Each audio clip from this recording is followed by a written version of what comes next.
episode nomor 46.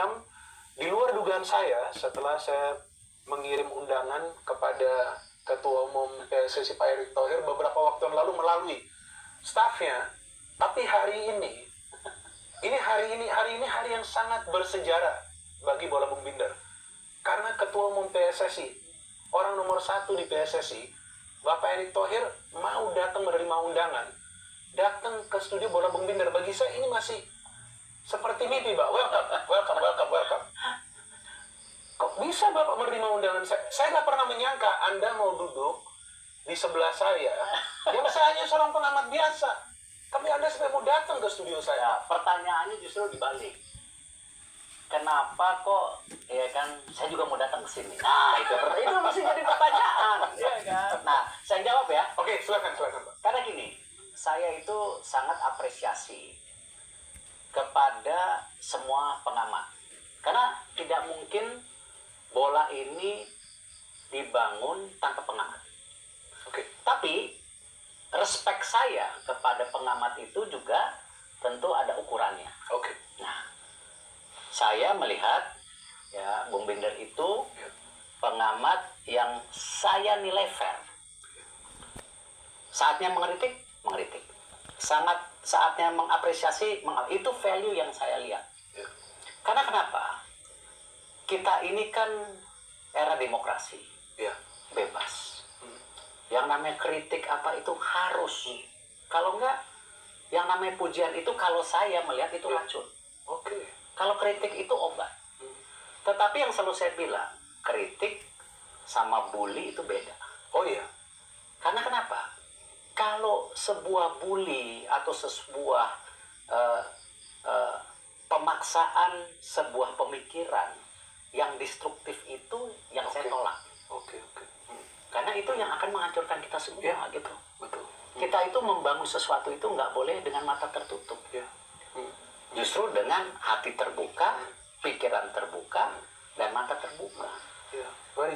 Itu saya ya, tapi ya kembalikan penilaian orang ya bebas-bebas saja. No, very good thinking of you. Karena saya tidak pernah menyangka bahwa Bapak bisa menerima juga masukan-masukan atau kritikan atau apapun bentuk yang sesuai realita ya Pak ya, sesuai fakta dari para pengamat. Karena ini saya jujur ya, this is my thinking, bahwa dengan saya sebagai seorang pengamat yang kadang-kadang, artinya kalau perlu, kalau enggak saya tidak akan kritik. What for? I'm not a hater, but I'm an observer, pengamat kan. Saya bukan hater. Jadi, tapi tetap Pak, you know, sometimes people don't like it. Tapi you can come here and you can, sampai tadi, Dan ini teman-teman. Yang saya proteksi itu kan bukan sayanya. Yang saya proteksi itu kan ekosistem bola yang sehat. Yang saya proteksi itu kan anak-anak yang bermain bola. Oke. Karena ujung-ujungnya itu kan anak-anak yang main bolanya dan pemain bola itu. Kita itu kan supporting sistemnya. Betul. Ya, ini itu yang kita harus protect gitu. Jadi saya bukannya berarti memanjakan pemain, menindak bobokan pemain, ya, tapi ya mereka aktor terdepannya. Iya, betul. Ketika sebuah negara punya generasi emas saja tidak ada garansi prestasi hadir. Apalagi kita yang masih tertinggal jauh yang masih. Nah, kalau tiba-tiba ada figur-figur pemain yang memang bisa menjadi masa, itu yang kita coba jaga. Dan itu yang selalu. Nah, kalau tiba-tiba ada figur-figur pemain yang memang bisa menjadi masa, itu yang kita coba jaga. Dan itu yang selalu saya bilang ke mereka, harus siap. Kenapa? Kalau jadi bintang itu juga dengan kehidupan nyatanya. Terutama sosial media. Itu. Banyak yang nggak kuat tuh pemain kita. Di satu sisi mereka ingin, followernya besar, tapi begitu mendapat tekanan-tekanan mereka nggak siap. Mental itu. Nah, tetapi ya kita harus menjaga mereka juga. Makanya tolong kita bedakan antara kritik, bully, dan yang benar-benar malah membuat mereka tidak menjadi bagian sepak bola kita ke depan, karena mereka layu sebelum berkembang gitu loh. Dan saya sepakat Ya, kan? 110% dengan Bapak, karena itu yang biasa saya katakan, kalau mau kritik silakan, tapi sesuai dengan fakta, tapi jangan menghujat. Tapi yang satu hal lagi yang luar biasa nih teman-teman, saya sama sekali nggak bohong, dan viewers, saya tahu saya nggak pernah bohong, Pak. Kalau saya buat konten, sebelum merekam, saya nanya langsung ke Pak Erik. Pak, saya mau nanya ini langsung, Pak Erik, ya istilah bolanya intercept. Jangan ngomong di sini, di atas saja mau tanya apa aja terserah. It means you are ready for anything. Tapi you are ready with itu kan, I mean, tadi kan saya nggak pernah menyangka. Bagian kita bekerja itu kan ya juga mendalami problem yang kita hadapi kan. Oke. Betul kan? Iya betul. Kan Iya, sama. of course. Kan kalau kita bisa, Pak, di depan ada ini, hati-hati. Oke, is good gitu dong. Oke. Daripada too late to realize. Ya itu benar. Itu benar. kan. Iya.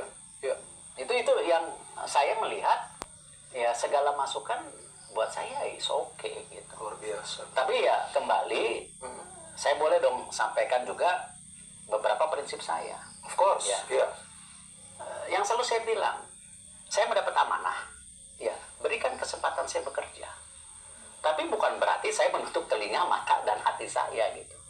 Tapi kesempatan atau yang sedang dibangun diberi dong kesempatan gitu.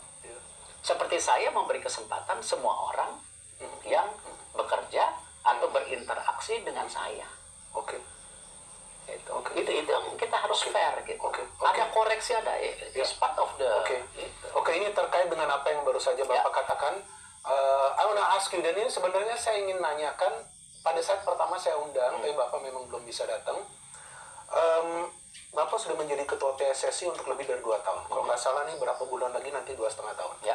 Saya ingin menanyakan, and I hope you will explain the truth to our viewers. Bapak akan bicarakan secara jujur, bagaimana pengalaman dan juga perasaan Bapak untuk bisa mengurus sepak bola di negeri ini dengan ekspektasi yang selalu tinggi, dan juga untuk bisa memenuhi atau memuaskan ekspektasi tersebut dari penggemar sepak bola di negeri ini. Because always high expectation. Kita udah bicara soal senior dulu. U17 saja kalau bisa menang terus. Kalau bisa juara. Dan nggak ada salahnya itu. Sama. Kalau kita dulu bicara Indonesia Merdeka tahun 1945, kita sudah berapa ratus puluh tahun juga ingin merdeka. Oke. Iya kan? Oke. Ketika setelah merdeka, ada nggak gejolak-gejolak mengisi kemerdekaan itu sampai hari ini? Banyak loh. Peristiwa bersejarah yang terjadi dalam membangun Indonesia ini. Apakah krisis ekonomi, krisis politik, ya bahkan perang saudara dan lain-lain itu terjadi gitu. Artinya apa? Sama. Ketika kita bicara membangun sepak bola kita, ya, tidak mungkin sepak bola kita dibangun secara utuh. Pasti ada dinamikanya yang harus kita jalankan. Gitu. Tapi apakah dinamika itu ingin menjadikan sebuah blueprint kita yang kita sudah sampaikan ke FIFA karena peristiwa Kanjuruhan waktu itu? Harus kita belok kanan, belok enggak dong. Blueprintnya sudah pernah kita sampaikan. Sorry saya interupsi. Transformasi sepak bola. Ya itu yang kita dorong. Kan selalu dalam kata-kata itu jelas. Kita ingin ke Piala Dunia tahun 2038. Itu prosesnya. Menuju ke sana perlu dibangun apa? Nomor 1, kalau saya, konsistensi daripada manajemen yang namanya tim nasional dulu, nomor 1. Dengan strata daripada leveling tim nasional termasuk kepelatihan tim nasionalnya. Itu dong. Tidak mungkin kita membangun tim nasional berdasarkan hanya prestasi seorang pelatih atau seorang Erick Thohir atau seorang pemain atau seorang technical director. Enggak, ini harus ada sistem yang dibangun. Nah, tetapi waktu kita hadir kan itu sudah ada yang terjadi. Apa kita langsung mau sapu bersih? Nggak bisa. Kan yang namanya kehadiran waktu saya sudah ada yang berjalan. Itu betul. Sistemnya. Apa semua harus? Kan nggak bisa. Harus kita jalankan. Nah, buktinya apa? Contoh. Saya berapa bulan menjadi ketua umum harus berhadapan dengan SEA Games. Ya kan? Pelatihnya udah ada, pemainnya sudah ada. Betul. Terus Apa seorang Erick Thohir ngeliat, oh enggak, ganti pelatih, ganti pemainnya. Jalan terus. Ya jalan terus dong. Mana ada membentuk tim dalam waktu beberapa bulan. Iya, itu benar. Dan kita harus respect apa yang dibangun oleh Sebelumnya. ketua umum sebelumnya, Pak Iwan. Anda tidak ganti apa-apa. Saya nggak ganti apa-apa. Dan dapat kita. Iya. Medali emas. Sintayongnya pun saya nggak ganti. Semua kan kita jaga semua. Oke. Kepengurusannya terjadi pemilihan. Nah, itu Jadi, beda. semua ketua umum sebelum saya udah pasti kan ada perbaikan yang dilakukan. Oke. Ada kekurangannya. Ya kita harus perbaikin sama-sama. Nah, ternyata ya SEA Games itu berhasil. Iya kan? Dengan Indra Syafri. Dan setelah 32 tahun kan kita harus apresiasi dong. Iya. Bagaimana masyarakat sepak bola waktu itu turun ke jalanan. Ada parade. Ya ada parade waktu itu. Ya kan? Nah, Terakhir itu, 91 itu. ya kan itu harus diapresiasi. Of course, ya. Nah, terus dari situ kita ngelihat, kan saya bilang waktu itu, oh ini generasi emas. Coba statement saya di situ. Karena di situ ada Marcelino, ada ini, ini kan. Ya, ada banyak pemain ya, muda. Saya lihat, wah ini potensi. Yuk kita coba. Oke. Ya kan? Waktu itu kita mempersiapkan lagi. Oke. Ya, kejuaraan-kejuaraan berikutnya. Iya. Dan saya melakukan apa? Terobosan yang tadi membangun mental para pemain kita. Nah, tanggung-tanggung waktu itu saya beresiko bawa siapa? Siapa itu Ariba? Argentina. Oh iya, benar. Of course. Ya. Saya Juara iya. dunia dibawa. Betul. Sama ranking kita waktu itu 100. Oh, kita jauh. Dan Argentinanya mau datang lagi. Iya, mau datang. Sebelumnya mereka main di Australia. Iya kan kita coba lobby dong. Iya, betul. Mungkin diketawain juga sama dunia sepak bola internasional Iya, gitu. betul. Ya, Tapi bagus. Ya itu saya bilang. Saya ngelihat apa? Oh ini core tim pemainnya ada. Iya, betul. Ya kita coba. Dan disitulah terjadi rebuilding percepatan tim nasional senior. Setelah itu banyak pemain-pemain keturunan. Naturalisasi yang kita coba Ya. percepat. Dan nggak ada salahnya. Nggak, dan itu momentumnya ada gitu loh. Oke. Dan akhirnya sampai di sini yang tadinya 2 tahun yang lalu tidak pernah mimpi World Cup, Piala Dunia, kita bisa lolos round 1, round 2. Kalau round 2-nya selesai kan sebenarnya selesai. Oh iya, benar dong. Nah, tapi kan masih round 3, naik round 4. Iya. Ya dengan ini kalau saya sebagai businessman, Oke. ya kita sudah ngelihat growth bisnisnya bagus, ya kita invest terus dong. Iya, benar dong. Sampai hasilnya kita bisa maksimal. Agar progresnya semakin bagus. Kan? Gitu. Nah, ini yang kita lagi coba percepatan. Tapi jangan juga menutup mata kita. Ini bukan menjadi bagian rencana jangka panjang yang sampai 2045 belum itu. Oke. Transformasi. Itu yang harus kita bangun strata yang namanya tim nasional kita dari U17, U20, U23 dan senior supaya ada talent pool-nya ada. Nah, makanya kita lagi coba bangun stratanya. Oke. Simon dari Ajax. Iya. Khusus scouting. Supaya apa? Dia itu melihat dari U17, 20, 23 dan senior. Dan saya kemarin baru tanda tangan budget untuk tim scouting yang ada di Pak Simon. Ada 3 orang nanti. Saya belum bisa bicara. Oke. Tapi headnya Pak Simon. Pak Simon dibantu 3 orang. Di mana nanti 3 orang ini akan bekerja dengan si Pak Simon. Pak Simon, oke. Untuk men-scouting talenta tim nasional yang sudah ada dulu. Oke. Baru nanti setelah 3 bulan mereka akan bertugas regional. Oke, ke daerah. Indonesia, Ya, ke daerah. Timur, Barat, dan Tengah. Itu satu sisi. Oke. Lalu strata tim nasional. Oke. Ada Patrick, dibantu 3 asisten pelatih. Oke. Denny Lanzat, Alex Pastor, Gerald. Oke. Tapi saya mau salah satu dari mereka harus jadi U23. Gerald. Decisionnya Gerald dari mereka semua. Oke. Nah, setelah Gerald decision, saya bilang Gerald juga. Saya mau ada asisten pelatih dari Gerald yang kita juga minta untuk U20. Frank. Akhirnya Frank. Untung Franknya juga mau. Oke.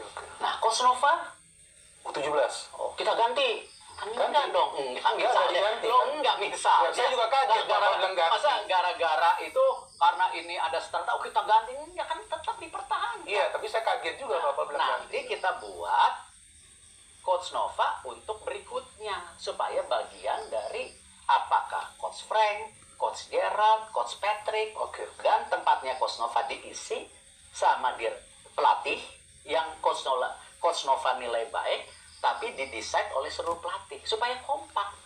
Supaya apa? Yang namanya planning, membangun tadi sistem tim nasional U17, U20 ke atas, seperti negara-negara lain yang punya filosofi sepak bolanya udah mulai terjadi sekarang ini. Dan nanti technical director datang, dia bantu benahin lagi strukturnya. Iya, nanti datang, sabar aja dulu kan nyari technical director nggak gampang. Nah, begitu dia datang, sama kalau tadi si Pak Simon membenahin scouting, technical director tugas utamanya apa? Ya dia menjaga tim nasional performance dulu Oktober-November, nanti mulai Desember tahun depan dia mulai lagi setelah meramu sistem tim nasional seperti apa mainnya, ya apapun yang nanti ini, baru dia confidence, dia nerapin di tim nasional, baru dia mulai bicara ke daerah. Ini loh playbooknya. Saya ngerti. Gitu. Nah itu kan perlu waktu semua. Ya of course dong. Tapi kan itu semua tapi harus tetap berjalan dengan prestasi yang sedang terjadi hari ini. Maksudnya kan yang supporter kita ingin lihat itu kan progres yang meyakinkan. Tapi yang saya menarik yang Bapak baru ngomong bahwa yang decide untuk Gerald menjadi U23 itu dari tim pelatih. Termasuk nanti interview technical director bersama-sama itu ya kita sama-sama interview. Jangan nanti datang technical director ribut lagi sama. Betul. Kan kita ini membangun teamwork. Ya, so it means Anda involvein semua pelatih ini, bukan secara otoriter. Ini saya baru tahu. Kenapa gak pernah? Tapi di media kenapa gak pernah dijelaskan? Merekrut tim scoutingnya kita diskusi sama BTN juga. Ini gimana timnya? Ini orangnya begini. Kayaknya Pak Simon mesti dibantu ini. Kan kita teamwork. Kita ini bukan individual jobs. Amanah yang diberikan ke saya itu bukan amanah individu. Ini for merah putih. For the good. For the goods. Ini for Indonesia gitu. Menarik tadi Bapak bicara soal Coach Nova U17 dan saya juga merasa bagus Bapak ada membuat persiapan seperti Piala Kemerdekaan. Itu nanti di bulan Agustus mengundang tim yang juga lolos ke Piala Dunia. Tanzania dan Afrika Selatan dan Tajikistan. Ya, Tajikistan. Sayang yang Amerika Latin belum. Tadinya kan pengen ada Amerika Latinnya. Ya, sama. Karena waktu kita menghadapi di sana ada Brazil, Zambia, betul. Itu kan paling nggak Honduras paling nggak ada feel-nya lah. Ada feel-nya, betul.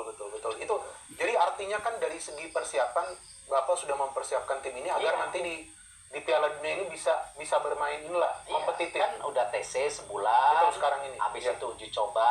Betul. Nanti TC lagi, terus berangkat lagi, uji coba lagi. Ya nanti kita lihat hasilnya. Nah ini yang saya bilang, saya rasa strategi pembangunan tim nasional 2 tahun terakhir cukup kompleks deh. Nggak sekedar bentuk tim. Nanti tanding ya 2 minggu lagi kan enggak. Kita benar-benar persiapkan. Coba lebih jauh hari gitu loh. Bahkan preparation. Bahkan kita juga dengan segala kesempitan melobi liga untuk 4 hari sebelum FIFA match dia juga break kan. Kalau buat senior tim mungkin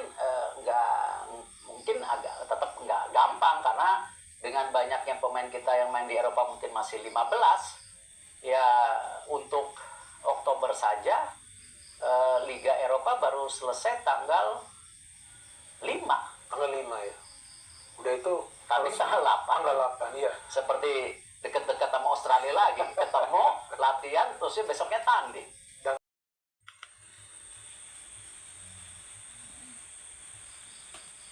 4 hari yang mereka sudah berikan, kita minta tambahan hari. Itu yang belum lagi bicara antara kita dengan Liga. Saya tidak ingin menanyakan kepada Bapak soal teknis permainan U23 karena sudah banyak sekali menanyakan, banyak sekali membahas. Dan masing-masing inilah dan analisa. Mungkin menanyakan kepada Bapak kenapa striker gak bisa cetak gol. Itu harus tanya ke pelatih, tanya manajer, tanya diskusi. Gitu. Jadi yang saya ingin menanyakan kepada Bapak bahwa timnas U23 kan sudah masuk ke final. Oke lah, kita gak menjadi juara. Saya juga jelaskan ke viewers, bukan soal untuk menjadi juara. Ya kita memang semua mau menjadi juara, tapi kita juga cuman yang saya ingin tanyakan kepada Bapak, apa hasil evaluasi dari pertandingan final itu yang kita gagal menjadi juara? Ya, saya udah bicara ke Coach Gerald dan beberapa tim official. Memang mereka harus mengenal sepak bola Asia atau Asia Tenggara lebih dalam. Karena mereka sendiri ya terkaget-kaget dengan yang terjadi di lapangan saat itu. Kaget beneran? Nggak pernah menyangka? Ya buat mereka di Eropa nggak ada juga ya. Hal-hal seperti jarang lah. Konteks yang seperti itu. Iya. Ya, dan bahkan baru berapa hari yang lalu saya kirim kejadian SEA Games. Oh, baru tahu dia? Ya kan mereka bukan. Nggak, maksudnya mereka ya, mereka juga baru sampai begitu ya. Iya gitu. Parah. Ya karena memang ya gimana, mereka kan terbiasa di Eropa ya. Maksudnya ya itu yang saya minta, mereka harus lebih belajar. Oke. Dengan kompleksitas X faktor. Seperti itu di Asia Tenggara kita, termasuk ya kualitas wasit macam-macam gitu. Tapi kan saya nggak mau juga ini Indonesia, Pak Erik selalu kalau menang diam, kalau kalah komplain wasit. Enggak, beberapa menang, tapi itu bagian dari fairness yang kita bangun gitu. Iya, karena ini tim, saya bukan ngelihat tadi individu pelatih, individu saya, individu technical director atau pemain, ini kita tim gitu. Tetapi pemain benar-benar harus kita jaga, karena itu yang dari ini bullying. Iya, maksudnya ya apapun pemain yang kita harus benar-benar jaga. Dari macam-macam, dari cedera, dari macam-macam lah. Ya jangan hujat pemain. Ya kan, dan saya juga selalu mengatakan itu walaupun itu masih terjadi. Nah, dari tim PSSI ada gak sih nyiapin psikolog agar mental para pemain ini nggak terganggu? Karena ini yang bagi para pemain muda ini bisa sangat berpengaruh bagi mereka. Saya banyak bicara dengan pelatih-pelatih lokal, menurut mereka para pemain muda ini karena adanya sosial media ini bisa berpengaruh pada style of play mereka. Dan mereka itu lihat. Nah, dari PSSI ada disiapin tim psikolog. Ini yang kita siapkan dua. Satu, tim psikolog, tapi yang kedua, pattern pola permainan yang kita mau jaga ke depan konsisten dari U17, bahkan U15 ke depan. Oh, mau dibikin ini? Seragam? Iya. Same? Iya. Kalau Jepang bisa, banyak negara punya playing style yang mereka punya, kenapa kita nggak bisa? Iya.